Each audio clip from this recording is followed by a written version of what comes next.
ये क्या? भगवान जगन्नाथ जो पूरी दुनिया के नाथ हैं, जो हर दिन अपने मंदिर में विराजमान रहते हैं, वो खुद मंदिर छोड़कर बाहर निकल पड़े। आखिर क्यों? कहते हैं भगवान हर जगह होते हैं, लेकिन क्या वो किसी एक भक्त के लिए अपने नियम भी तोड़ सकते हैं? आज की ये कहानी किसी राजा की नहीं, किसी तपस्वी की नहीं। ये कहानी है एक बहुत ही साधारण इंसान की, जिसके दिल में बस एक ही नाम बसता था, जगन्नाथ। बहुत समय पहले की बात है। बंगाल के एक छोटे से गांव में रामदास नाम का एक व्यक्ति रहता था। उसका घर बहुत छोटा था, दीवारें मिट्टी की थीं और छत भी साधारण थी। लेकिन उस घर में जो शांति थी, वो बड़े बड़े महलों में भी नहीं मिलती। रामदास का जीवन बाहर से देखने में बिल्कुल सीधा साधा था, लेकिन उसके दिल में भगवान जगन्नाथ के लिए बहुत गहरा प्रेम था। रामदास के दिन की शुरुआत सूरज निकलने से पहले होती थी। वो उठकर सबसे पहले अपने आंगन में खड़ा होता, आसमान की तरफ देखता और मन ही मन भगवान को प्रणाम करता। फिर खेत के काम में लग जाता। मिट्टी से सने हाथ, पसीने से भीगा शरीर, लेकिन चेहरे पर कभी शिकायत नहीं होती थी। उसके लिए मेहनत भी सेवा ही थी। काम खत्म करने के बाद वो गांव के छोटे से मंदिर में जाता। वहाँ कोई भीड़ नहीं होती थी, कोई बड़ा आयोजन नहीं होता था। बस एक छोटा सा दिया, थोड़ी सी अगरबत्ती और रामदास का शांत मन। वो भगवान से कुछ मांगता नहीं था, ना धन ना सुख, बस चुपचाप बैठकर उनसे बातें करता था, जैसे कोई अपने सबसे करीबी से करता है। गांव के लोग रामदास को जानते थे। कुछ लोग उसे भोला कहते थे, कुछ लोग मजाक उड़ाते थे। कोई कहता, इतना भगवान भगवान करता है, लेकिन खुद की हालत देखो। कोई कहता, भगवान से प्रेम करने से पेट नहीं भरता। रामदास ये सब सुनता था, लेकिन कभी जवाब नहीं देता था। वो बस हल्की सी मुस्कान के साथ अपने रास्ते पर चलता रहता था। रामदास का एक नियम था, जिसे वो किसी भी हाल में नहीं तोड़ता था। हर एकादशी पर वो पैदल चलकर बंगाल से श्री जगन्नाथपुरी जाता था। ये रास्ता बहुत लंबा था और आसान बिल्कुल नहीं था। कई दिन लग जाते थे, लेकिन रामदास के लिए ये सफर किसी परीक्षा जैसा नहीं, बल्कि किसी उत्सव जैसा होता था। एकादशी आने से कुछ दिन पहले ही रामदास के मन में हलचल शुरू हो जाती थी। वो दिन गिनने लगता था, घर की दीवार पर उंगलियों से निशान बना लेता और रोज उन्हें देखता। जैसे जैसे एकादशी पास आती, उसका मन और ज्यादा बेचैन हो जाता, जैसे कोई अपने बहुत अपने से मिलने जा रहा हो। यात्रा के दिन रामदास बहुत सादे कपड़े पहनता था। उसके पास कोई भारी सामान नहीं होता था, बस एक छोटी सी पोटली, जिसमें थोड़ा सा सूखा खाना और पानी रहता था। निकलते समय वो अपने घर के सामने कुछ देर खड़ा रहता, आंखें बंद करता और धीरे से कहता, नाथ बुलाया है तो संभाल भी लेना। रास्ते में उसे हर तरह की मुश्किलें मिलती थी। कभी तेज धूप होती, जिससे पैर जलने लगते। कभी अचानक बारिश आ जाती और कपड़े भीग जाते। कई बार भूख बहुत तेज लगती, लेकिन खाने को कुछ नहीं होता। कई बार पैरों में छाले पड़ जाते और चलना मुश्किल हो जाता।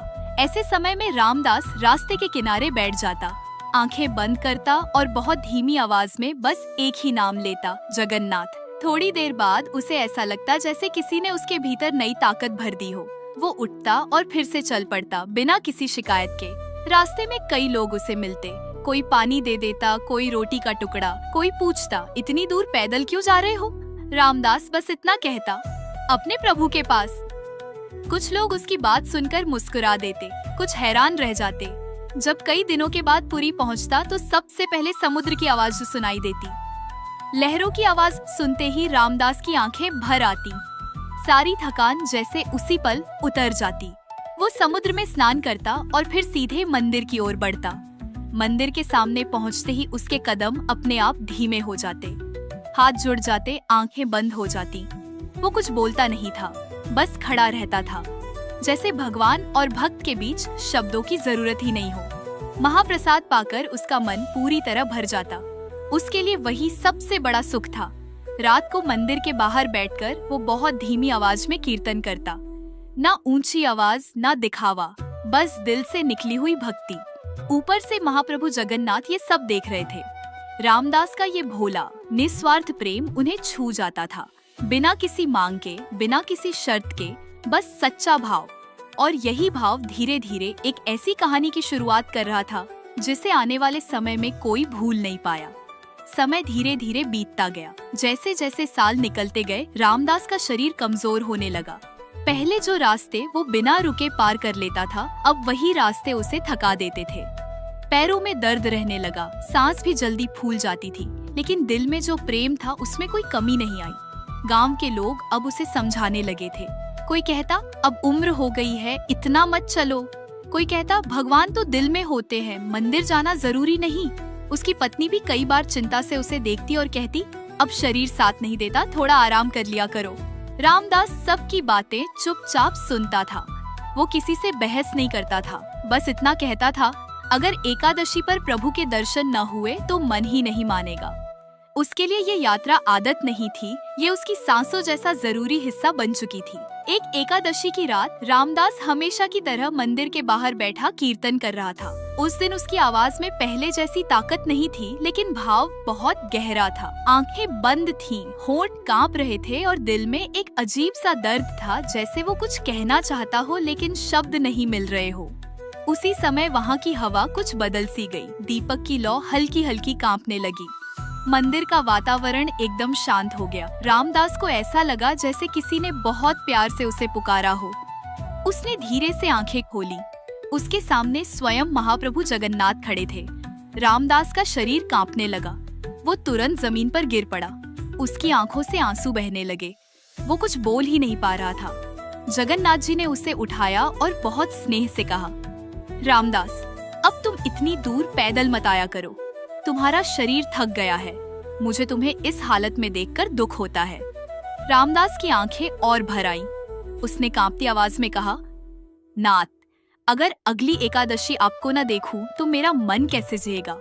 मेरा जीवन तो आपके दर्शन से ही चलता है। महाप्रभु कुछ देर चुप रहे, फिर हल्की सी मुस्कान के साथ बोले, तो फिर ऐसा करते हैं रामदास, अगली एकादशी मैं ही तुम्हारे साथ चलूंगा। ये सुनकर रामदास चौंक गया। उसने डरते हुए कहा, प्रभु, आप मंदिर छोड़कर, ये कैसे हो सकता है? जगन्नाथ जी मुस्कुरा दिए और बोले, प्रेम के लिए भगवान को भी अपने नियम छोड़ने पड़ते हैं। रामदास कुछ समझ नहीं पा रहा था। उसका मन खुशी और डर के बीच झूल रहा था। उस रात वो ठीक से सो भी नहीं पाया। बार बार उसे वही शब्द याद आते रहे, अगली एकादशी मैं ही तुम्हारे साथ चलूंगा। अगली एकादशी आ गई। रात का समय था। मंदिर में शयन आरती हो चुकी थी। चारों तरफ सन्नाटा था। तभी गर्भगृह के अंदर एक हलचल हुई और स्वयं महाप्रभु जगन्नाथ पीताम्बर धारण किए, अपने अंग वस्त्र एक छोटी सी पोटली में बांधे, धीरे धीरे बाहर आए। रामदास मंदिर के बाहर खड़ा था। जैसे ही उसने प्रभु को देखा, उसके पैर कांपने लगे। उसने हाथ जोड़कर कहा, नाथ, अभी भी समय है। लेकिन जगन्नाथ जी ने शांत स्वर में कहा, अब निर्णय हो चुका है। दोनों धीरे धीरे बैलगाड़ी की ओर बढ़े। बैल बहुत थके हुए लग रहे थे। महाप्रभु ने उनके माथे पर हाथ फेरा और देखते ही देखते बैलों में जैसे नई जान आ गई। रामदास ये सब देखकर स्तब्ध रह गया। उधर मंदिर के अंदर पुजारियों को आभास हुआ कि कुछ ठीक नहीं है। जब उन्होंने गर्भगृह में देखा और प्रभु अपने स्थान पर नहीं मिले तो पूरे मंदिर में अफरा तफरी मच गई। कोई बोला, प्रभु कहाँ हैं? कोई बोला, दरवाजे बंद करो। पुरी की गलियों में शोर फैल गया। मशालें जलाई गई। पुजारी रामदास के पीछे दौड़ पड़े। लोगों को समझ नहीं आ रहा था कि आखिर हुआ क्या है। बस इतना पता था कि महाप्रभु मंदिर में नहीं है। पीछे से आती आवाजें सुनकर जगन्नाथ जी ने रामदास से कहा, मुझे कहीं छुपा दो। पास ही एक छोटी सी गुफा थी। रामदास ने कांपते हाथों से प्रभु को वहाँ छुपा दिया, लेकिन जल्दी में पीताम्बर का एक छोटा सा कोना बाहर रह गया।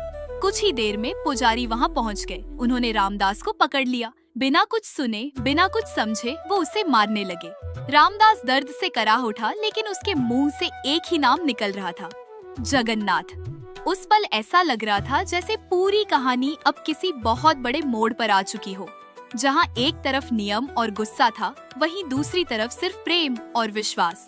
रामदास जमीन पर गिरा हुआ था। शरीर पर चोटें थीं, सांस तेज चल रही थी, लेकिन उसके होंठों पर वही नाम था। वो किसी से कुछ नहीं कह रहा था। तभी अचानक आसमान में गड़गड़ाहट सी हुई। पास के तालाब का पानी हलचल करने लगा। लोगों ने देखा कि पानी अपने आप ऊपर उठने लगा है। अगले ही पल उसी जल से स्वयं महाप्रभु जगन्नाथ प्रकट हुए। उनके शरीर पर भी चोट के निशान थे और अंगों से रक्त बह रहा था। सब लोग कांप उठे। जो हाथ अभी मार रहे थे वही हाथ नीचे गिर गए। जो आंखें गुस्से से भरी थीं, वही आंखें डर से झुक गईं। किसी की हिम्मत नहीं हुई कुछ कहने की। जगन्नाथ जी ने भारी लेकिन करुण स्वर में कहा, मेरे भक्त को क्यों मार रहे हो? जब चोट इसे लगती है तो दर्द मुझे होता है। क्या यही मेरी सेवा है? क्या यही मेरा सम्मान है? पुजारी सिर झुकाकर खड़े रह गए। किसी के पास कोई उत्तर नहीं था। पूरे स्थान पर सन्नाटा छा गया। सिर्फ हवा की आवाज सुनाई दे रही थी।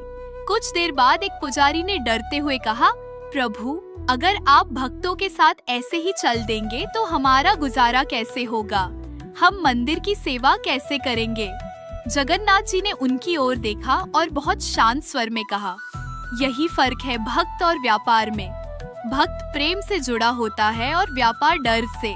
भगवान को डर नहीं, सिर्फ प्रेम चाहिए। फिर प्रभु ने रामदास की पत्नी को आगे बुलाया।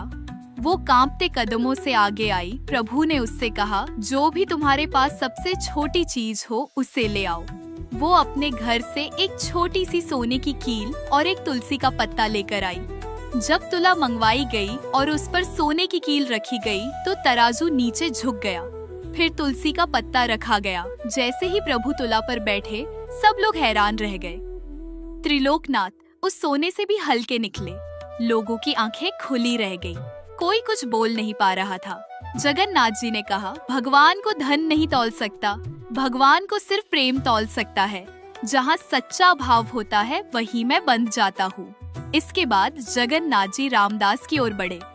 उन्होंने उसे उठाया और बहुत प्यार से कहा, चलो रामदास, अब मुझे मंदिर में बंद रहने की जरूरत नहीं। जहाँ मेरा भक्त है वहीं मेरा घर है। रामदास फूट फूट कर रो पड़ा। उसने प्रभु के चरण पकड़ लिए। उसके लिए इससे बड़ा सुख कुछ भी नहीं था। उसका जीवन सफल हो गया था। कहते हैं उस दिन के बाद रामदास ने कभी पुरी की यात्रा नहीं की। भगवान खुद उसके साथ रहने लगे। गांव का वही छोटा सा मिट्टी का घर, वही आंगन, वही दिया अब प्रभु का मंदिर बन गया। गांव के लोग जो पहले हंसते थे, अब सिर झुकाकर रामदास को प्रणाम करने लगे। उन्हें समझ आ गया था कि भगवान शब्दों में नहीं, दिखावे में नहीं, बल्कि सच्चे प्रेम में बसते हैं। आज भी ये कहानी हमें यही सिखाती है कि भगवान नियमों से नहीं, भाव से बंधते हैं। जब प्रेम सच्चा होता है तो भगवान खुद चलकर भक्त के पास आ जाते हैं। जिसका दिल साफ होता है, जिसका प्रेम निश्चल होता है, उसके लिए भगवान अपने बंधन भी छोड़ देते हैं, अपना मंदिर भी। जय जगन्नाथ। अगर आपके दिल में भी जगन्नाथ जी के लिए सच्चा प्रेम है तो कमेंट में जय जगन्नाथ जरूर लिखिए।